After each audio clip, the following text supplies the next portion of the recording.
পরম প্রেমময় শ্রী ঠাকুর চন্দ্রের চরণে শত সহস্র কোটি প্রণাম। পরম প্রেমময় শ্রী বর্মার চরণে শত সহস্র কোটি প্রণাম। পরম প্রেমময় শ্রী বর্দার চরণে শত সহস্র কোটি প্রণাম। পূজ্যপাদ দাদার চরণে শত সহস্র কোটি প্রণাম। বর্তমান চৌধুরীর চরণে শত সহস্র কোটি প্রণাম। ঠাকুর পরিবারের সমস্ত সদস্যবৃন্দের চরণে আমার শত সহস্র কোটি প্রণাম। উপস্থিত ভক্তমণ্ডলী, ওনাদের চরণে আমার আনন্দ জয়গুরু। সকল বাচ্চাদেরকে জানাই আমার আদর প্রীতি ভালোবাসা যথাস্থানে জয়গুরু। পরম প্রেমময় শ্রী ঠাকুর আমাদের জন্য পৃথিবীতে এসেছেন। তিনি আমাদেরকে সুস্থভাবে ষষ্ঠভাবে জীবন কাটানোর জন্য আমাদের অনেক কিছু শিখিয়ে দিয়ে গেছেন।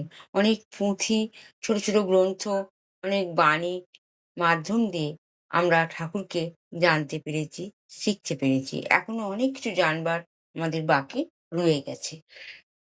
জানবারও শেষ নেই, আর বোঝবারও শেষ নেই। পরম প্রেমময় শ্রী ঠাকুর জীবনকে যেভাবে চালিত করতে হয় তা তো শিখিয়েছেন ঠিকই, কিন্তু জীবনকে চালনা করার মধ্যে দিয়ে যে অদূর আনন্দ, সেটা কজনা পায়। সমস্ত জীবনে টেনশন থাকে, সমস্ত জীবনে চিন্তা থাকে, এসবগুলোকে সরিয়ে দিয়ে যখন পরম প্রেমময় শ্রী ঠাকুরকে নিয়ে আমরা চলতে শিখতে পেরে গেছি, তখন তো আমাদের জীবনে আর কোনো কষ্টই থাকে না। ছোট ছোট কষ্ট যদি আমাদের বড় পাহাড় নিয়ে দেয়, তাহলে তো আমরা সেই কষ্ট নিয়েই চিরকাল চলবো। জীবনে আরাম বা আনন্দ বা সুখ কি করে পাবো? এই সুখের সন্ধান দেখার জন্য ঠাকুর আমাদের অনেক কিছু লেখা লিখে দিয়ে গেছে। ঠাকুরের আমি একটা পুণ্যপুঁথি গ্রন্থ থেকে আমি শোনাচ্ছি আপনাদেরকে, আপনারা ভালোভাবে শুনুন। ঠাকুর লিখেছেন, যা যা যা যা ভগবানকে পাওয়া কি কষ্ট রে? গুরু পাওয়াই কষ্ট। সময় হলেই সদ্গুরু মিলে। সদ্গুরুই তো ভগবান। যা যা আমাকে জেনে ফেলতে পারলেই সব মিটে গেল।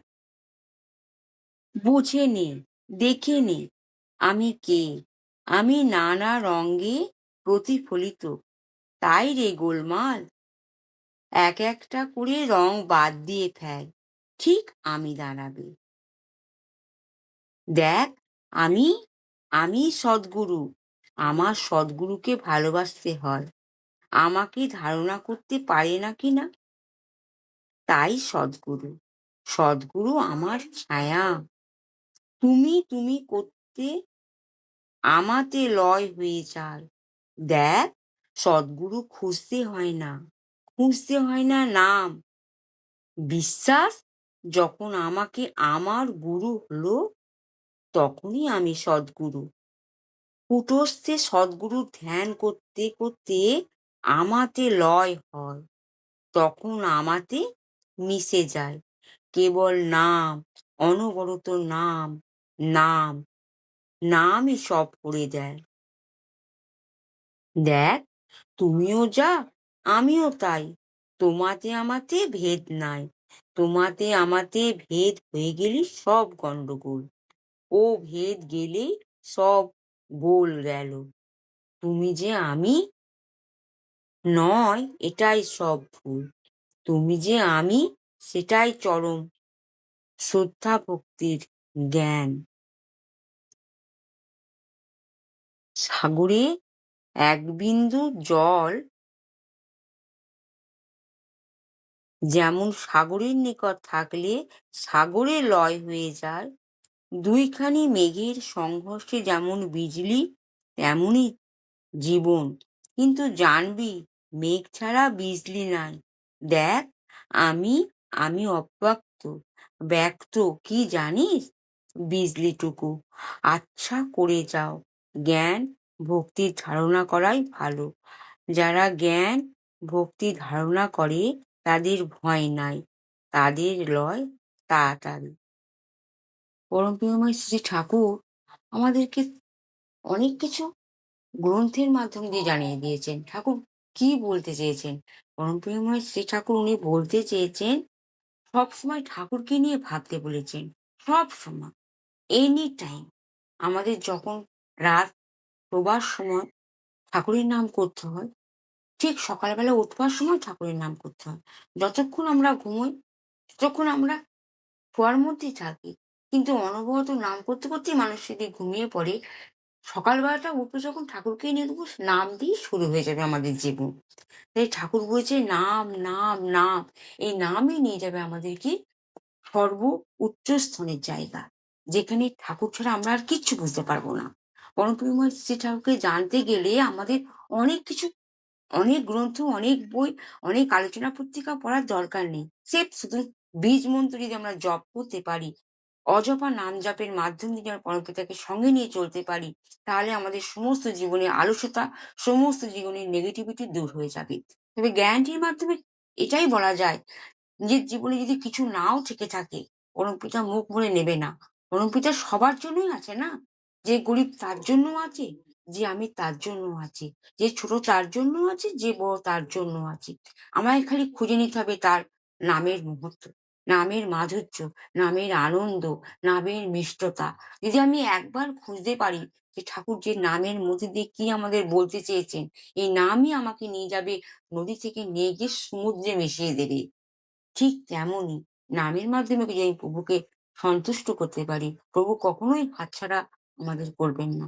হাত ধরে আমাদের গন্তব্যস্থল দেখিয়ে দেবেন। হ্যাঁ, দেরি হয় সবকিছুতে। কারোর কাজকর্ম করায় দেরি হয়, কারণ নিজের সাজসজ্জায় দেরি হয়, কারণ ভরণ-পোষণে দেরি হয়। দেরি তো কোনো দেরিই নয়।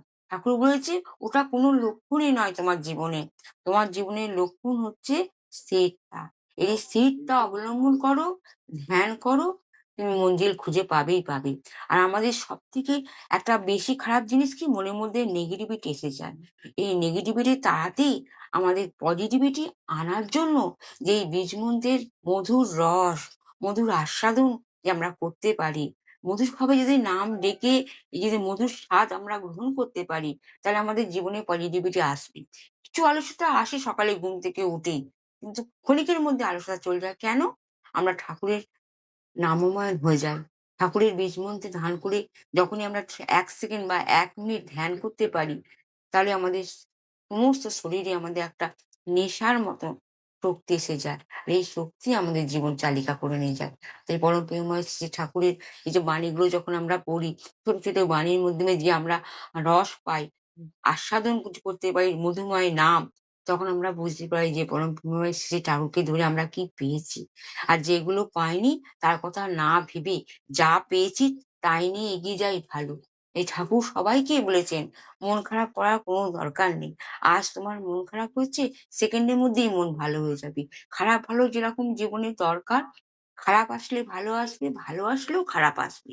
ঠিক সেরকম আমাদের জীবনে সংকোচ প্রসারণ কখন আসে?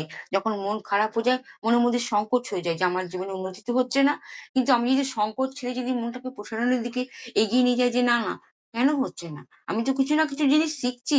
ছোট, ছোট জিনিস শিখি তো বড় জিনিসের আশা আকাঙ্ক্ষা আমাদের হয়ে যাচ্ছে। ঠিক এই বড় আশা আকাঙ্ক্ষা যখন করতে পারছি না, তখন ছোট আশা আকাঙ্ক্ষাকে নিয়ে কেন্দ্র করে আমাদেরকে উঠতে হয়। তাই সংকোচ আসলে যেরকম প্রসারণও থাকে, ঠিক সুখও আসলে সেরকম দুঃখও থাকে। এই দুঃখকে যখন আমরা তাড়িয়ে দেবো, যদি সুখই খুঁজতে চাই, পরম প্রেমময় শ্রী ঠাকুরকে নিয়ে চলতে হবে।